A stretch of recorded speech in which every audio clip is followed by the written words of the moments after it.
Bismillahirrahmanirrahim. Assalamualaikum warahmatullahi wabarakatuh.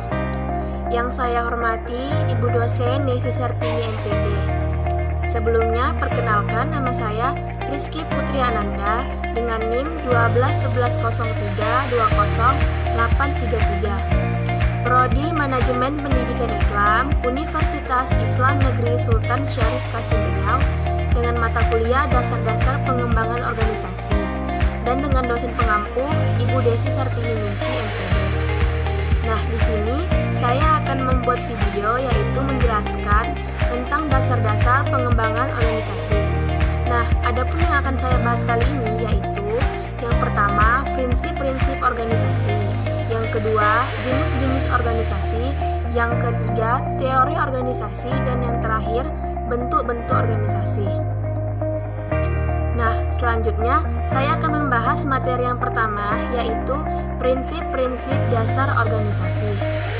Nah, di dalamnya ini saya juga akan membahas yaitu A. Prinsip organisasi, B.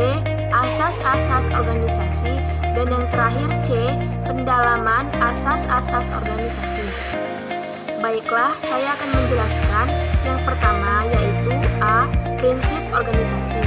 Nah, untuk mencapai organisasi haruslah berdasarkan pada keahlian, sehingga orang yang memegang jabatan mampu menjalankan tugas dengan baik. Ada beberapa pendapat. Di sini saya mengambil menurut Ulrich atau catatan tentang teori organisasi tahun 1952. Dia menjelaskan prinsip tujuan setiap organisasi dan setiap bagian dari organisasi harus merupakan ekspresi dari tujuan usaha yang bersangkutan, atau itu adalah meaningless dan arena itu berlebihan. Dan yang kedua, prinsip spesialisasi kegiatan dari kelompok. Setiap anggota dari setiap kelompok yang terorganisasi harus dibatasi sejauh mungkin dengan kinerja fungsi tunggal. Nah, selanjutnya B. Asas-asas organisasi.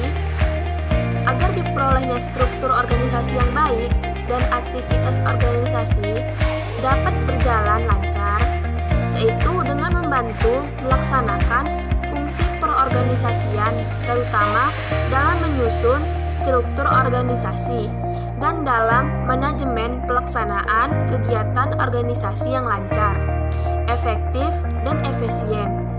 Bagi pegawai atau pejabat organisasi, asas-asas organisasi menjadi pegangan bekerja atau melaksanakan pekerjaan yang diserahkan kepadanya dengan penuh tanggung jawab sesuai dengan wewenang.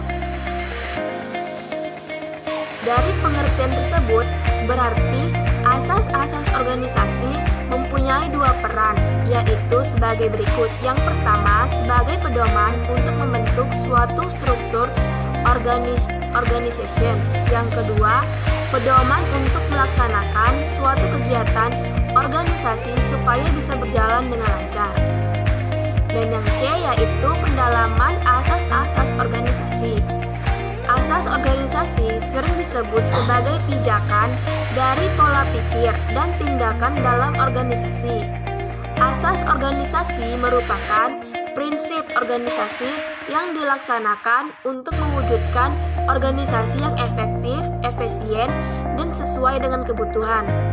Berbagai persoalan muncul dalam organisasi, baik yang berasal dari individu maupun dari organisasi kelompok. Memerlukan adanya asas-asas organisasi dalam praktek. Secara garis besar, berarti macam asas-asas organisasi dapat dikelompokkan sebagai berikut. A. Asas perumusan. B.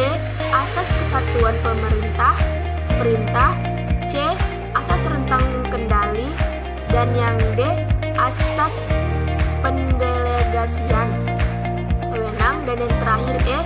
Asas departemenisasi. Nah, selanjutnya saya akan menjelaskan yaitu jenis-jenis organisasi. Di sini saya akan membahas jenis-jenis organisasi.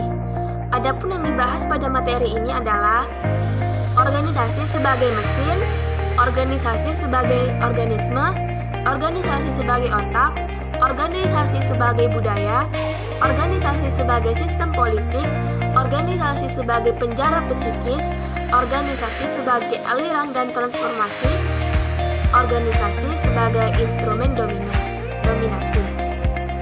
Nah, saya akan menjelaskan yaitu organisasi sebagai mesin. Di sini menurut Morgan, organisasi yang dijalankan sebagai mesin akan beroperasi melalui prinsip-prinsip dasar manajemen ilmiah. Metode top-down dengan membagi rantai komando untuk koordinasi, fungsi, dan hierarki sehingga setiap aspek tertentu dari organisasi memenuhi peran tertentu. Dalam teori manajemen klasik, konsep Morgan ini kemudian dikenal sebagai pemikiran birokrasi, yakni upaya untuk menentukan pekerjaan yang tepat melalui pendefinisian struktur artikel komando.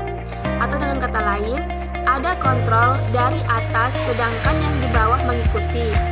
Inti dari perilaku seperti mesin ini berkaitan erat dengan konsep waktu dan gerak. Sama seperti bagian-bagian mesin yang harus berfungsi secara kolektif dalam waktu yang sama, sehingga tugas manajemen adalah untuk melatih para pekerjanya menyelesaikan tugas dalam jangka waktu tertentu. Proses dalam organisasi teridentifikasi secara jelas. Pengelolaannya menggunakan pendekatan sehingga tugas dan tanggung jawab berlangsung secara mekanistik dan berulang. Selanjutnya, saya akan menjelaskan organisasi sebagai organisme. Di sini, metode lain dalam memahami organisasi adalah melihat organisasi sebagai sistem hidup atau living system, atau organisasi yang mengharuskan mempertahankan dirinya melalui kepuasan, kebutuhan khusus yang unik dalam organisasi tersebut. Nah, Morgan mendefinisikan organisasi sebagai organisme adalah untuk memenuhi kebutuhan organisasi yang mendasarkan pada 5 pilar, yaitu Maslow, yakni fisiologis, keamanan, sosial, ego, dan aktualisasi diri. Organisasi adalah kelompok organisme yang selalu berubah karena lingkungannya. Nah, perubahan akibat adanya hubungan dengan lingkungan merupakan kunci untuk melihat berfungsinya organisasi sebagai internal. Dalam pandangan organisasi sebagai organisme, dapat diketahui keadaan organisasi dalam kondisi jelek atau dalam kondisi baik sehingga dapat dicarikan caranya untuk menanganinya. Selanjutnya, yaitu organisasi sebagai otak.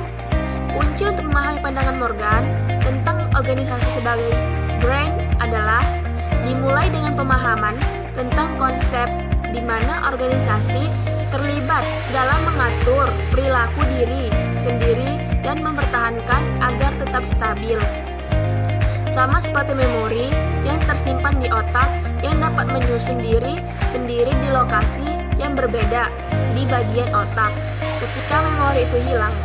Sehingga organisasi sebagai brain memiliki kemampuan untuk menggunakan sistem dalam desain dan struktur. Selanjutnya yaitu organisasi sebagai kultur. Organisasi secara alami seperti dunia kecil yang di dalamnya ada aturan, peraturan, ritual yang muncul dan membentuk budaya partisipasi baru. Sementara sebagian besar organisasi memiliki budaya yang unik, dan Morgan menekankan bahwa organisasi sebagai budaya sebenarnya mencoba untuk merekonstruksi realitas atau skema penafsiran yang mendukung sistem kontrol.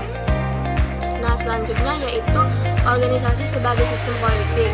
Semua organisasi menurut Morgan mengikuti sistem politik karena di dalamnya terdapat 6 jenis, yakni otokrasi, birokrasi, teknokrasi, otoriter, demokrasi, demokrasi perwakilan dan demokrasi langsung. Nah, kenapa? Dikarenakan di dalam organisasi itu terdapat pemimpin. Nah, pemimpin itu harus bisa menjalankan politiknya, seperti menjalankan peraturan yang bagus agar organisasi itu berjalan dengan lancar dan bagus. Apabila pemimpinnya baik atau tegas dalam upaya meningkatkan organisasi, maka organisasi itu akan berjalan dengan lancar. Selanjutnya yaitu organisasi sebagai penjara psikis. Sebagai organisasi secara hati-hati dirancang oleh para pemimpinnya, terutama pemimpin atau kelompok pemimpin yang mengatur visi untuk organisasi agar pengikutnya tidak sadar ketika mimpi keinginan terkekang. Nah, di sini kenapa seperti itu? Dikarenakan anggotanya segan atau takut dalam mengeluarkan pendapatnya. Padahal mengeluarkan pendapat itu dapat memajukan organisasi.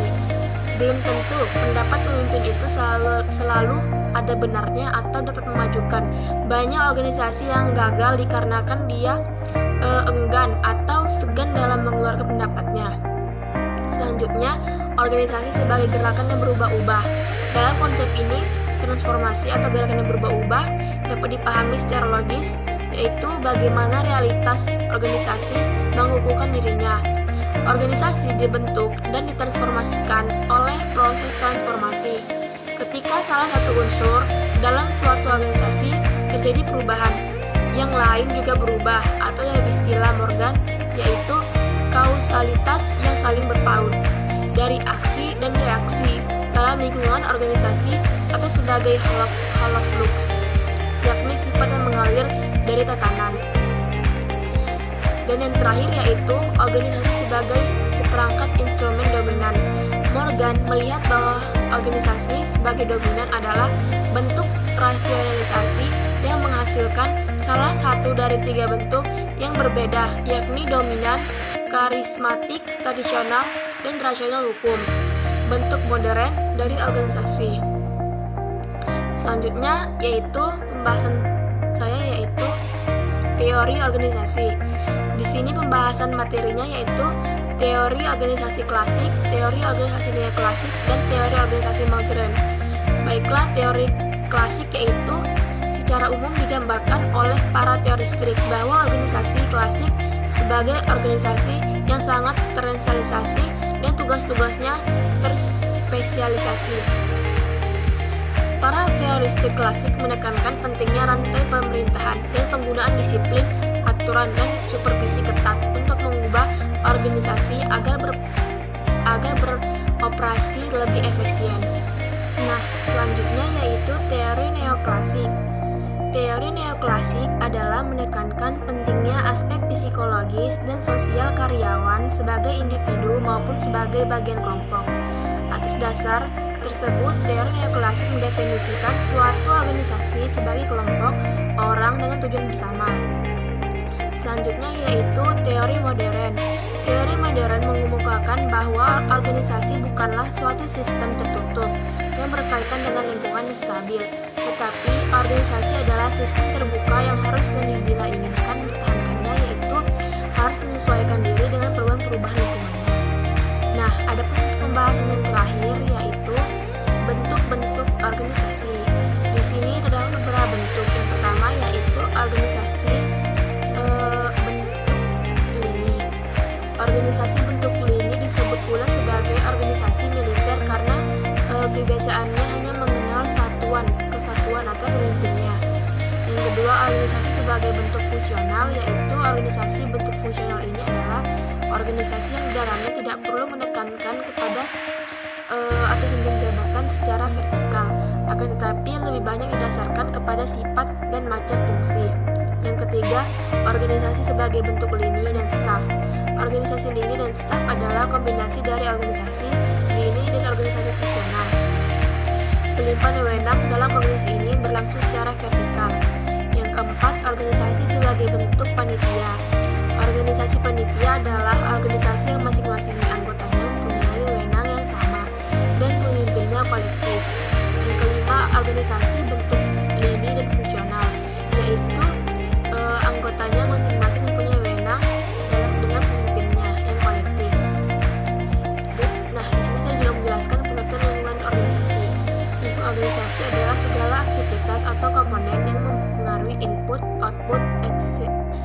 sintesi. Yang kedua, peran staf. Peran staf memiliki fungsi yaitu macam-macam berikut. Yang pertama yaitu memberikan bantuan pada setiap pekerjaan pemimpin. Yang kedua, sebagai perluasan dari pribadi seseorang pemimpin. Ketiga, mengartikan pikiran pemimpin. Yang keempat, memberikan pengaruh ketika mengambil keputusan. Yang kelima, membantu melancarkan nalur kegiatan organisasi.